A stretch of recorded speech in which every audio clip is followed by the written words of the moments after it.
Hello, my friends, and welcome back to PlayStation Experience. We are still going strong here in San Francisco, and I am joined by Blaine Smith, the lead design on Kill Strain, a sweet-looking, I kind of want to call it asymmetrical because you guys have some cool stuff going on. Yeah, We're going to get to that right now. Blaine, welcome. Thank you For joining me. Tell Thanks me a very little much. bit about Kill Strain. So Kill Strain is a PvP-based game with 12 players. We've got 3 teams, 2 teams of human. They are five players each, and then 1 team of mutants, which are 2 players. The asymmetrical gameplay comes in where the mutants play the bad guys, and they will try to kill the humans and pull them up into the strain itself, which is where the name kind of the game gets its name. Sure. The Kill Strain name. Yeah. And then that's cool, and that's what you guys play with is pulling other players, the human players, into the team, so the team sizes are actually changing dynamically during the match. Yeah, that was a fun one from a mechanics perspective, also from a balance perspective too. When you have 2 teams of 5, and then one player being shifted from the one Human team to the other, yeah. Human team into the other, yeah. Imagine if you lost a player on one team permanently. How much of a balance implication that would have. Like in a shooter, and suddenly someone drops off. Down a guy. Yeah, absolutely. Then you lose that power on your team, and that team is added to the other team. So that was incredibly tricky for us, and the way we dealt with that was through a lot of the leveling, a lot of the ability balance, and we also added mech suits, which you're going to see for the human teams themselves. Mech suits are kind of a way to kind of counterbalance the power of the mutants and the ability for them to pull players over onto their sides of the team. Yeah, absolutely. Is there a way, I mean, when a human team starts bleeding players and they're losing players, is there a way for them to get back and to hang on and to eventually win, or is it like just a delaying the inevitable kind of thing? Again, the game is score-based, so it's not necessarily about making the team win as much as it is playing to your utmost as a player. Okay. So we do have, you can see here that this player's rank number 4 in the bottom left there. So it's all about dealing the most amount of damage as the character you're currently playing, not necessarily that your team is winning or losing, although that's a great thing too. That feels really nice. Sure. It's a natural inclination. But it's kind of, the game's a lot about mercenaries. The humans themselves are mercenaries, so they're kind of looking out for themselves while still kind of watching out for the other guy that's on their team and trying to catch the other guys, which is really the heart of the game. Mercenaries like Beef Burrito. Beef Burrito, Very powerful name. Yes, absolutely. And SA, we love SA too. He's a great guy as well. Yeah. So tell us a little bit about what's new at PlayStation Experience, because I believe I talked to you guys at E3, and yeah, what's next? Yeah, so we've been continually added at our last show. We've been continuing to add a lot of characters. So highlighted here, this is Vincent. We're going to show 2 Juggernaut class characters today. This is Vincent here. He teleports around the map. He's got a shield that we're showing off here right now, which is a big soak. So basically, he can teleport in, absorb a ton of damage, and basically be sort of an anchor for his team for team fights, etc. Yeah, awesome. And then how about map design? How do you guys approach that, especially when you're dealing with changing team sizes? That seems like it's real tricky. Yeah, that's a good. So this map actually was reversed at one point in time. We had the mutant base was at the bottom. Oh, really? Top. Yeah. You guys just flipped the entire thing? Yeah, over the course of development. Yeah. So since the way the camera is set up right now, it's obviously ISO, and you're looking at it from top down. Sure. So we found that the player flow is much better with the mutant base being up on the top as well. We also had some issues early on, since the game is in private access right now. We watch players, we see what they do, we watch the heat maps and all those sorts of things, use a ton of analytics to make sure that the game is as balanced as possible. Since it's a PvP specific game, you want the best balance for everybody. But we found a lot of players, just when they spawn in, they would run straight ahead and just run right into the wall. So we made some adjustments, and we lit the paths a lot better and stuff like that to make sure go this way, don't run into the walls necessarily. So. Is that disappointing when you see all your players just beeline for a wall and just run in? It's kind of like lemmings.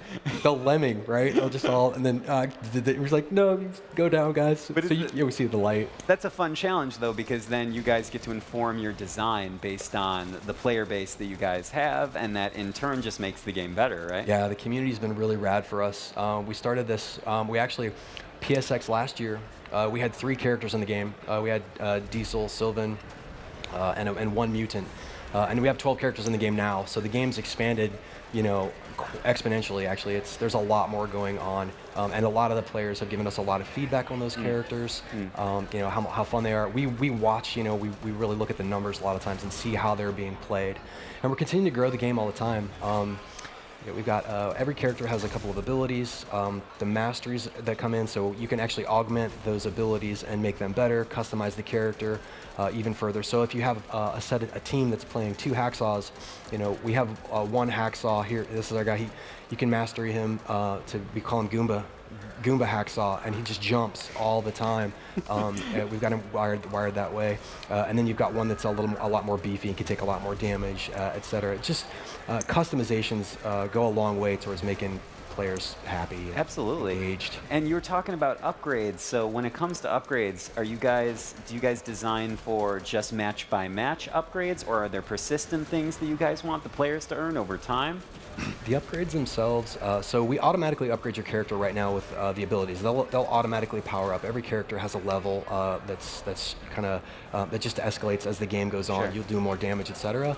The customization comes in the front end, where you're allowed to kind of think about, because when you're getting shot at and chased by mutants, it's not necessarily the best time to be thinking about, what should I be doing? It's not a relaxing environment. It's not. Mutant survival. So we like to get it so that players can go in and do all of that stuff sort of ahead of time, think about their guy, how they want to kit him out, go in, try it, play, and then see how it works out for them, and they can make adjustments later on down. Yeah, rock on. Yeah. Are the customizations cosmetic, or do they actually have gameplay variants as well? No, they're not custom.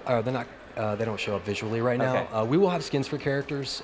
Definitely, we want different variations and skins on the characters themselves that kind of elicit their behavior and their attitude. We have a lot of story developed for each of these characters. Since they're all mercenaries, they all kind of know each other. Some of them love each other, some of them hate each other, and we'll be exploring a lot of that stuff. So what's it like working on a game where the community stuff is so important for you guys in terms of not only development, but sharing the game with people? I mean, what is it like day-to-day in the studio when you guys have these players in early access and they're giving you all this information constantly? How do you guys process that information? You're like, well, that guy ran into a wall. He's fine. He's just, he's weird like that. All these guys seem to be doing it right. I mean, how do you process that? That's great. So player perception is incredibly powerful, right? Like if the community thinks that something is overpowered, be it true or not, we definitely take that stuff into heart. We look at the numbers, we see what it is, and then we do our best to actually explain to the players why we do or don't want to make the changes. A lot of times, it's a subtle thing that's way up the chain in terms of design and balance and things like that, it's just a subtle scalpel cut for design, and things tend to fall in line here.